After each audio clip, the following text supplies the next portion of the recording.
Hello everyone, this is your DY sir. मित्रांनो, आपण आज बघणार आहोत मॅथचा जो सिलेबस आहे तो कशा प्रकारचा राहणार आहे तुमच्यासाठी क्लास 10च्या बॅचसाठी म्हणजे 2026 साठी.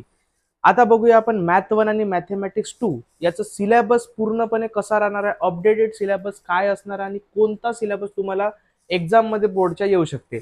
सो बघा मित्रांनो, मॅथचा जो तुमचा पेपर 1 आहे, मॅथ्स 1, तो अशा प्रकारचा काही तुमचा पुस्तक राहणार आहे. मॅथेमॅटिक्स पार्ट 1 स्टँडर्ड 10 हा जो बुक आहे हा बिलकुल चेंज झालेला नाही. याच्यामधले कोणतेच टॉपिक जे आहे ते कट नाही झाले आहे. कोरोना काळामध्ये काही टॉपिक जे होते ते कॅन्सल झाले होते, म्हणजे कट झाले होते, पण तुमच्या वेळेस एकही टॉपिक याच्यातला कॅन्सल होणार नाही आहे. तुम्हाला जे चॅप्टर्स राहणार आहे बघा, आता अशा प्रकारचा तुमचा हा जो टेक्स्ट बुक राहील तुमचा, अशा प्रकारचा काही कव्हर पेज राहील. त्याच्यानंतर जर आपण पाहिलो अशा प्रकारचा तुमचा हा मॅथेमॅटिक्स स्टँडर्ड 10. ओके, त्यानंतर आपण जर पाहिलो याचे चॅप्टर्स कोणते कोणते राहते बघा. मग आता मी पटकन तुम्हाला चॅप्टर्स दाखवून देतो याच्यातले कोणते कोणते आहे जे आपल्या पूर्ण वर्षभराचा आणि आपला भविष्य ठरवणार आहे. हा आहे आपला इंडेक्स. ओके, बघा आता याच्यामध्ये जे आहे टोटल तुम्हाला 6 चॅप्टर राहणार आहे. 1 2 3 4 5 6. लिनियर इक्वेशन इन 2 व्हेरिएबल हा आपला पहिला चॅप्टर राहणार आहे. त्याच्यानंतर क्वाड्रॅटिक इक्वेशन हा आपला सेकंड चॅप्टर राहणार आहे. अरिथमॅटिक प्रोग्रेशन हा आपला थर्ड चॅप्टर राहणार आहे. फायनान्शियल प्लॅनिंग हा आपला फोर्थ चॅप्टर राहणार आहे. प्रोबॅबिलिटी सगळ्यात इझी टॉपिक हा आपला फिफ्थ चॅप्टर राहणार आहे. आणि स्टॅटिस्टिक 6th चॅप्टर आपला राहणार आहे.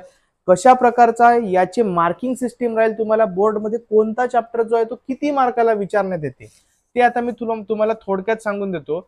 पहा मग आता आपला जो लिनियर इक्वेशन इन 2 व्हेरिएबल आहे मित्रांनो, तो येते आपल्या बोर्डमध्ये 12 मार्क्ससाठी. किती मार्क्ससाठी? 12 मार्क्ससाठी. 40 पैकी 12 मार्क्सचा आपला राहतील लिनियर इक्वेशन इन 2 व्हेरिएबल. बघा किती मोठा आणि किती इम्पॉर्टंट असा चॅप्टर आहे. त्याच्यानंतर जर बघितलं आपण क्वाड्रॅटिक इक्वेशन, हा सुद्धा आपल्याला 12 मार्क्सचा चॅप्टर राहते. क्वाड्रॅटिक इक्वेशन आणि लिनियर इक्वेशन दोन्ही 12 मार्क्सचे, म्हणजे दोन मिळून तुमचे 24 मार्क्स इथं कव्हर होत आहे. त्याच्यानंतर जर आपण बघितलो अरिथमॅटिक प्रोग्रेशन, हा राहतो आपल्यासाठी 8 मार्क्सचा. त्यानंतर जर बघितलो आपण फायनान्शियल प्लॅनिंग, हा सुद्धा असतो आपल्याला 8 मार्क्सचा. त्याच्यानंतर जर बघितलो आपण प्रोबॅबिलिटी, हा सुद्धा आपल्याला आहे 8 मार्क्सचा. आणि शेवटचा चॅप्टर म्हणजे आपला स्टॅटिस्टिक, हा आहे आपल्याला 12 मार्क्सचा.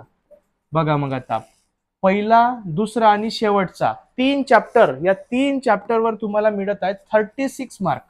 किती मार्क? 36 मार्क. पण याचा अर्थ असा नाही का आपण फक्त 3च चॅप्टर केलं तर आपल्याला 36 मार्क भेटून जातील, असा बिलकुल नाही आहे. बिकॉज तुम्हाला सगळेचे सगळे क्वेश्चन येतीलच असं जरुरी नाही आहे. काही क्वेश्चन याच्यातले कठीण राहते, काही क्वेश्चन तुमचे ऑर मध्ये जाते, ते क्वेश्चन तुम्हाला हार्ड वाटते, त्याच्यामुळे ते क्वेश्चन तुम्हाला येत नाही.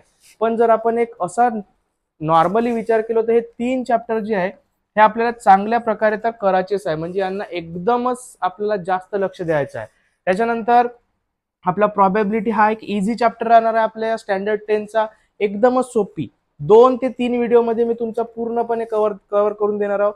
त्याच्यामुळे हा जो चॅप्टर आहे एकदम आपल्यासाठी बोनस असा चॅप्टर ठरणार आहे.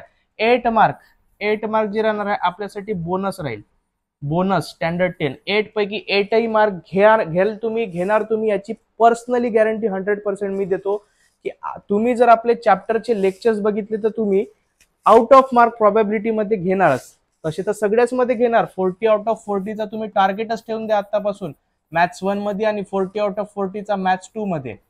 तुम्ही तर एवढे मार्क घेणारच आहे आतापासून. जर जो विद्यार्थी आतापासून जो स्टुडंट मेहनत करणार आहे त्याला 100% लिहून देतो मी 40 आउट ऑफ 40 दोन्ही सब्जेक्ट मध्ये, मॅथ 1 मॅथ 2 मध्ये भेटणार आहे म्हणजे भेटणार आहे. फक्त तुम्ही मनामध्ये एक जिद्द ठेवायची आहे. आणि आपल्याला जो आहे हा सगळा पुस्तक एकदम लर्न राहिला पाहिजे, एकदम मुकपाट राहिला पाहिजे. जो क्वेश्चन झोपीतून उठवले तरी कोणी तुम्हाला विचारले तरी पटकन तुम्हाला त्याचा आन्सर आला पाहिजे, अशा प्रकारची स्टडी पण आपण करणार आहोत. फक्त तुम्हाला आपल्या लेक्चर्सवर, आपल्या नोट्सवर डिपेंड राहायचं आहे. बाकी दुसरं काही नाही केलं तरी चालते. पूर्णपणे तुम्ही डिपेंड राहू शकता आपल्या या सिरीजवर. आता जर बघितलो आपण अशा प्रकारचा आपला आहे सिलेबस आणि आपल्या याची मार्किंग सिस्टम. आता जर टोटल मार्क बघितलो तर 12 12 12 किती झाले 36, आणि 8 8 8 किती झाले 24. 36 प्लस 24 म्हणजे किती झाले हे आपले 60 मार्क. आता तुम्ही म्हणाल सर आपला पेपर तर असतो 40 मार्कचा, मग हे 60 मार्क कसे झाले? तर मित्रांनो, माझ्या बाळांनो, माझ्या पिल्ल्यांनो, हे जे 60 मार्क असते हे ऑर सोबत वाले असते. म्हणजे तुमचा जो पेपर आहे तो आहे 40 मार्कचा, पण ऑर वाले क्वेश्चन्स असतात काही एक्स्ट्रा क्वेश्चन. पेपर पॅटर्न मी याच्या आधीच्या व्हिडिओमध्ये तुम्हाला सांगितलंच आहे. एक्स्ट्रा क्वेश्चन जे आहे ते पण तुम्हाला असतात ना, ते क्वेश्चन मिळून एक्स्ट्रा वाले. जसे तुम्हाला 5 पैकी 4 क्वेश्चन सोडवायचे आहे, 4 पैकी 2 क्वेश्चन काही सोडवायचे आहे, तर ते सगळे मिळून मी मार्क सांगत आहोत ते आहे 60 आणि आपले मेन मार्क किती राहणार आहे 40. तर मग अशा प्रकारचा आपला राहणार आहे हा आपला पूर्ण मॅथ्स 1. अशाच प्रकारचा काही राहतो आपला मॅथ्स 2. आता बघू आपण मॅथ्स 2 कशा प्रकारे आहे. बघा मग मित्रांनो, मॅथ्स 2 चा आपला जो राहणार आहे अशा प्रकारचा काही तुमच्या टेक्स्टबुकचा कव्हर राहणार आहे. ऑलरेडी काही स्टुडंट जे आहे ते टेक्स्टबुक घेतले पण असणार. जे विद्यार्थी टेक्स्टबुक घेतले नाही त्यांच्यासाठी मी सांगत आहोत की अशा प्रकारचा काही आपला कव्हर राहणार आहे आणि हा आपल्याला पुस्तक जो आहे पूर्णपणे स्टडी करायचा आहे वर्षभरात. आता याच्यातले आपण चॅप्टर्स पाहू कोणते असतात. जसं आपला मॅथ्स 1 मध्ये चॅप्टर आहे 6 चॅप्टर, तसे आपले मॅथ्स 2 मध्ये टोटल चॅप्टर आहे 7 चॅप्टर. आता पाहू 7 चॅप्टर मध्ये बोर्ड मध्ये तुम्हाला 26 मध्ये 2026 मध्ये किती मार्क्स साठी कोणता चॅप्टर विचारते. बघा मग आता हा असा काही आपला इंडेक्स आहे. या इंडेक्स मध्ये तुम्हाला 7 चॅप्टर दिसत असेल. पहिला आहे सिमिलरिटी, दुसरा आहे पायथागोरस थेरम, तिसरा आहे सर्कल, त्याच्यानंतर geometric construction, coordinate geometry, trigonometry आणि लास्ट वाला आहे मेन्सुरेशन. अशा प्रकारचे 7 चॅप्टर आहे तुमचे मॅथ्स 2 मध्ये.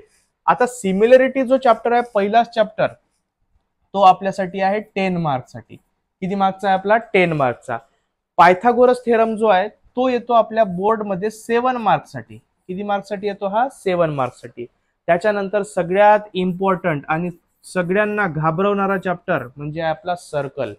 9th मध्ये सर्कल जेवढा इझी होता 10th मध्ये तुम्हाला तेवढाच तो कठीण वाटू शकते, पण तुम्हाला घाबरायचं नाही कारण की तुमच्या सोबत आहे तुमचे डिवायसर.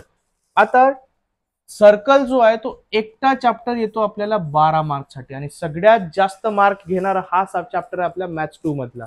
त्याच्यानंतर एक बोनस चॅप्टर आहे आपला सगळ्यात इझी चॅप्टर, तो आहे जॉमेट्रिक कन्स्ट्रक्शन. तो येतो आपल्याला 7 मार्क्ससाठी. कोऑर्डिनेट जॉमेट्री हा चॅप्टर येतो आपल्याला 7 मार्क्ससाठी. ट्रिग्नोमेट्री हा सुद्धा चॅप्टर येतो आपल्याला 7 मार्क्ससाठी आणि लास्ट वाला आहे मेन्सुरेशन हा चॅप्टर येतो आपल्याला 10 मार्क्ससाठी. इथं एम म्हणजे मार्क लिहून घेतो मी. अशा प्रकारचे आपले बघा आता पहिला आणि शेवटचा जो चॅप्टर आहे तो 10 मार्क्सचा आहे. सर्कल जो आहे तो आपला 12 मार्क्सचा आहे आणि बाकी मधातले Pythagoras theorem, geometric construction, coordinate geometry आणि ट्रिग्नोमेट्री हे जे आहे ते 7 मार्क्सचे आहे. आता 10 + 10 20 आणि 7 28 + 12 म्हणजे हे सुद्धा झाले आपले टोटल. जर करू आपण तर हे सुद्धा झाले आपले 60 मार्क. आता अजून तुमच्या मनामध्ये प्रश्न आला असेल का सर आमचा पेपर तर 40 मार्क्सचा आहे, तुम्ही हे 60 मार्क का बरं सांगितले. तर बाळांनो, पिल्ल्यांनो, हे जे मार्क आहे कोणते मार्क आहे आपले ऑर सोबतचे. ऑर सोबतचे मार्क जर बघितले तुम्ही तर हे तुमचे 60 मार्क आहे.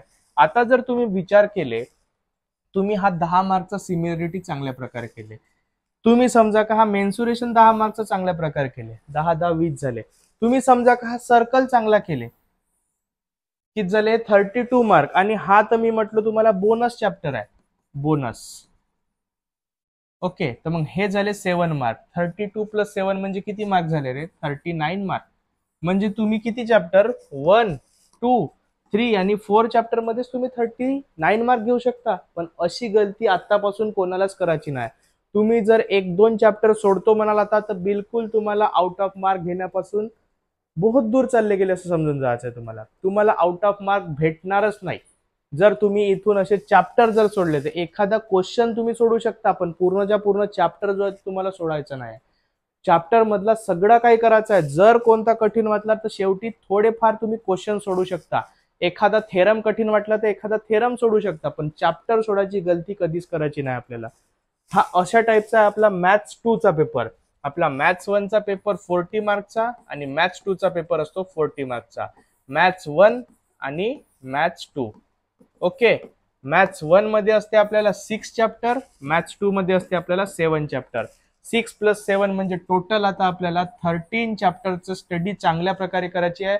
आणि हे 13 चॅप्टर जे आहे तुमचा वर्षभराचा भविष्य आणि तुमची समोरची लाईफ पूर्ण डिसाईड करणार आहे. त्याच्यामुळे या मॅथेमॅटिक्सला हलक्यात घ्यायचा तुम्हाला बिलकुल नाही आहे. हा जो आहे तुमचे पर्सेंट खूप जास्त वाढवणार आहे. तुम्हाला मी आताच सांगतो, तुमचे 5 मार्क म्हणजे तुमचा 1% राहणार आहे. त्याच्यामुळे हा जो 100 मार्क आहे हे तुमचे चांगल्यात चांगले, तुम्हाला 100 पैकी 100 आउट ऑफ 100 मार्क भेटेल. याचाच आपण आता टार्गेट ठेवू. 80 आउट ऑफ 80 थेअरीमध्ये, आणि तुम्हाला थेअरी जर तुम्ही वर्षभर चांगले केले तर तुमचे इंटरनल मार्क जे तुम्हाला नक्कीच 20 आउट ऑफ 20 तुमचे सर देणारच आहे. त्याच्यामुळे तुम्ही आतापासूनच मेहनत करा. आता आपण रोज एक लेक्चर टाकणार आहोत, एक मॅथ्सचा कंप्लीट करून टाकू, सायन्सचा पण टाकणार आहोत आपण. रोज तुम्ही लेक्चर बघा, रोज तुम्ही सगळं काही चांगल्या प्रकारे करा, तुम्हाला नक्कीच फायदा होईल. तोपर्यंत या व्हिडिओला लाईक करा, कमेंट करा व्हिडिओ कसा वाटला, अजून काय कोणती इन्फॉर्मेशन तुम्हाला हवी आहे का ते सुद्धा कमेंट करा तुम्ही.